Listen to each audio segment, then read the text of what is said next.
Halo, salam sehat. Kita bertemu kembali secara online. Pada video kedua ini, kita akan membahas prinsip nutrisi 7K yang pertama, yaitu prinsip kondisi. Prinsip ini menjadi dasar utama penentuan makanan dan pengaturan makanan pada seseorang. Saya tidak menyarankan Anda menonton video ini sebelum melihat video yang pertama, karena akan ada mata rantai yang hilang bila Anda langsung pada video ini. Silahkan melihat dan mempelajari video pendahuluan atau video yang pertama, barulah maju pada video kedua ini. Mari kita lanjutkan. Prinsip kondisi mempelajari bahwa kondisi yang sedang dialami seseorang akan memengaruhi kebutuhan nutrisi dan akhirnya penentuan kebutuhan makanannya. Ilmu nutrisi modern saat ini mengarah kepada personalized nutrition, bukan lagi rekomendasi nutrisi secara massal atau public recommendation. Dan dasar ini terjadi adalah karena kondisi setiap orang berbeda-beda satu dengan yang lainnya. Antar orang, bahkan pada orang yang sama, kondisi akan menyebabkan perbedaan kebutuhan atau prioritas nutrisinya. Orang yang sama ketika masih anak-anak akan berbeda kebutuhan nutrisinya dibandingkan dengan ketika orang tersebut sudah menjadi lanjut usia. Orang yang suka berolahraga akan berbeda kebutuhan nutrisinya dibanding orang yang tidak suka berolahraga.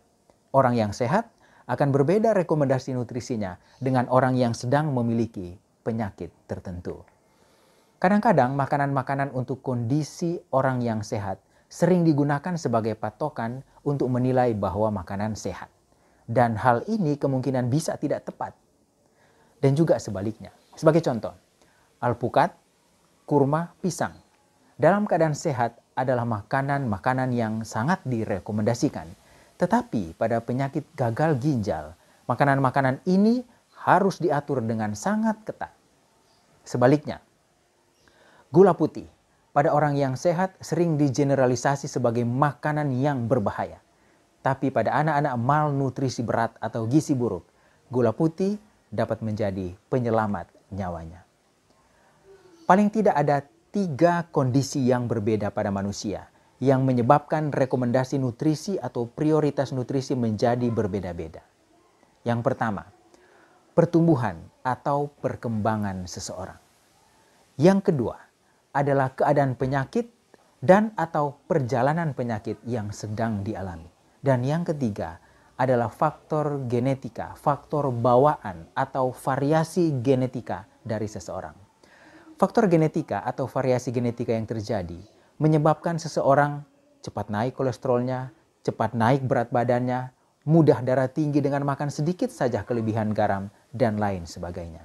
Menariknya, variasi genetika di era modern saat ini sudah bisa diperiksa dan diketahui, sehingga rekomendasi nutrisi semakin mengerucut menjadi personalized nutrition.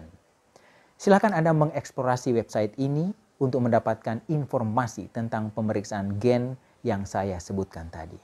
Sebagai kesimpulan, tidak semua orang dapat memakan makanan atau jumlah makanan yang sama. Bagi sebagian orang makanan sehat dan enak, tapi bagi orang lain itu tidak enak, bahkan berbahaya. Inilah prinsip nutrisi K yang pertama, yaitu kondisi. Prinsip ini harus Anda gunakan, harus Anda pertimbangkan sebelum Anda menentukan satu jenis makanan sehat atau tidak bagi Anda, atau sebelum Anda merekomendasikan makanan tertentu kepada orang lain. Sampai bertemu pada video berikut yang menjelaskan secara singkat prinsip nutrisi 7K, K yang kedua, yaitu kualitas. Manakah makanan yang berkualitas terbaik saat ini? Salam sehat. Ayo, makan cerdas.